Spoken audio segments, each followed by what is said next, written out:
வணக்கம் நண்பர்களே, எப்படி இருக்கீங்க? நல்லா இருக்கீங்களா?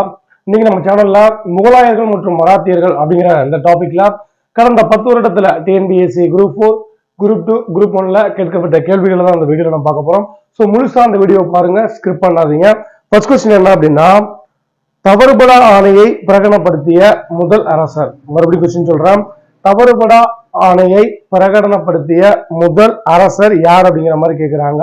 அக்பர் அப்படின்னு சொல்ல தெரியணும். ரொம்ப முக்கியமான கொஸ்டின். அடுத்த கொஸ்டின் என்ன அப்படின்னா, ஷாஜகானை எதிர்த்து தற்காலத்தில் புரட்சி செய்தவர். ஷாஜகானை எதிர்த்து தற்காலத்தில் புரட்சி செய்தவர் யார் அப்படின்னா, கான் ஜஹான் லோடி. கான் ஜஹான் லோடி. அடுத்த கொஸ்டின் என்ன அப்படின்னா, நாதிர் ஷா இந்தியா மீது படையெடுத்து வந்த வருடம். மறுபடியும் சொல்றேன், நாதிர் ஷா இந்தியாவின் மீது படையெடுத்து வந்த வருடம் 1739. அடுத்த கொஸ்டின் என்ன அப்படின்னா, எந்த இந்திய வம்சாவளியினர் விதவை மறுமணத்திற்கு பாட்டம் என்ற வரியை விதித்தனர்? எந்த இந்திய வம்சாவளியினர் மறுமணத்திற்கு பாட்டம் என்ற வரியை விதித்தனர் அப்படின்னா பீஷ்வாக்கள். ஓகேங்களா? அடுத்த கொஸ்டின் என்ன அப்படின்னா, புரந்தர் உடன்படிக்கை கையெழுத்திடப்பட்ட ஆண்டு. புரந்தர் உடன்படிக்கை கையெழுத்திடப்பட்ட ஆண்டு அடிக்கடி கேட்டிருக்காங்க, 1655. சோ அடுத்த கொஸ்டின் என்ன அப்படின்னா, நவீன நாணய முறையின் தந்தை. நவீன நாணய முறையின் தந்தை யார் அப்படின்னா ஷெர்ஷா சூரி. ஓகேங்களா? அடுத்த கொஸ்டின், ராஜா தோடர்மால் எதனுடன் தொடர்புடையவர்? மறுபடியும் சொல்றேன், ராஜா தோடர்மால் எதனுடன் தொடர்புடையவர் அப்படின்னா நில வருவாய் சீர்திருத்தங்கள். நில வருவாய் சீர்திருத்தங்கள். சோ அடுத்த கொஸ்டின் என்ன அப்படின்னா, சீக்கியருக்கும் ஆங்கிலேயருக்கும் இடையே நடந்த எந்த போர் துப்பாக்கி போர் என அழைக்கப்படுகிறது? மறுபடியும் கொஸ்டின் சொல்றேன், சீக்கியருக்கும் ஆங்கிலேயருக்கும் இடையே நடந்த எந்த போர் துப்பாக்கி போர் என அழைக்கப்படுகிறது அப்படின்னா குஜராத் போர். ஓகேங்களா? அடுத்து காரணம் கூற்று அப்படிங்கிற டைப்ல கொஸ்டின் கேட்டிருக்காங்க. கூற்று என்ன அப்படின்னா, ஹுமாயூன் ஒரு ராஜதந்திரியாக நடந்து கொள்ளவில்லை அப்படிங்கிற மாதிரி சொல்லியிருக்காங்க.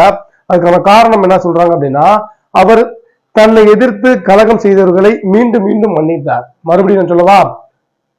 கூற்று என்ன அப்படின்னா, ஹுமாயூன் ஒரு ராஜதந்திரியாக செயல்படவில்லை, காரணம் அவர் தன்னை எதிர்த்து கலகம் செய்தவர்களை மீண்டும் மீண்டும் மன்னித்தார். இதுக்கு கூற்று ஏ ஆர் ரெண்டுமே சரி, ஆர் என்பது ஏவுக்கு சரியான விளக்கம். ஓகேங்களா? ரெண்டுமே சரி. அடுத்த கொஸ்டின் என்ன அப்படின்னா, 1809 ஆண்டு அமீர்களுடன் நிலையான தோழமை என்ற ஒப்பந்தத்தை மேற்கொண்டவர் யார்?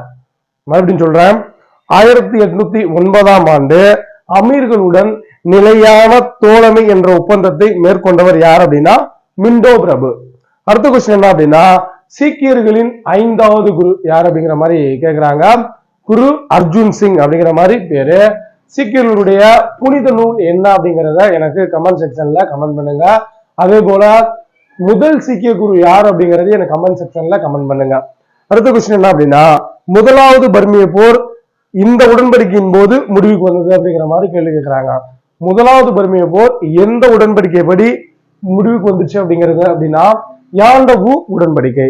அடுத்த கொஸ்டின் என்ன அப்படின்னா, சம்பல்பூர் இதன் மூலம் ஆங்கில பேரரசின் ஒரு அங்கமாக மாறியது.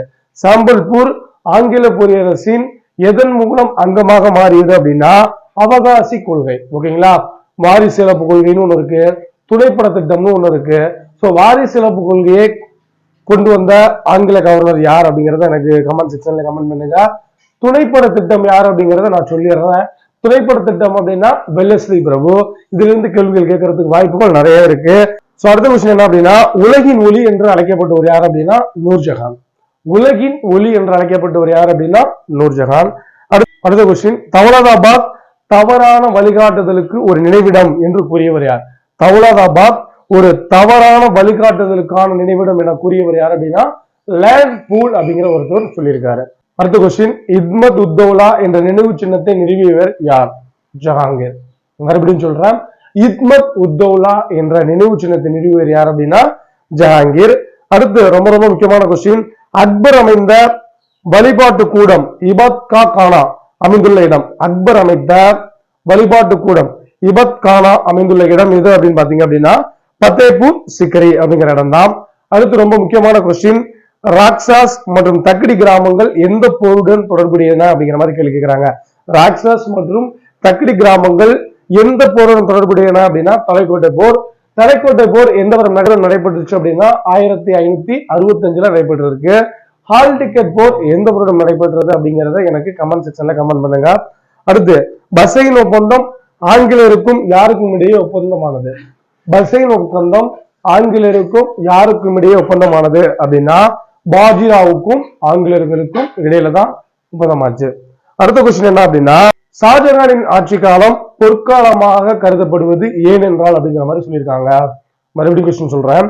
ஷாஜகானின் ஆட்சி காலம் முகலாயர்களின் பொற்காலமாக கருதப்படுவது ஏன் அப்படின்னா முகலாய கலை கட்டிடக்கலை முன்னேற்றம். முகலாய கலை மற்றும் கட்டிடக்கலை முன்னேற்றம். அடுத்த கொஸ்டின் என்ன அப்படின்னா முதலில் இந்தியாவில் ரயில் பாதை எங்கு அமைக்கப்பட்டது அப்படிங்கறத கேள்வி. மறுபடியும் கொஸ்டின் சொல்றேன். இந்தியாவில் முதலில் ரயில் பாதை எங்க அமைக்கப்பட்டது அப்படின்னா மும்பை டு தானா. எந்த வருடம் அப்படின்னா 1853.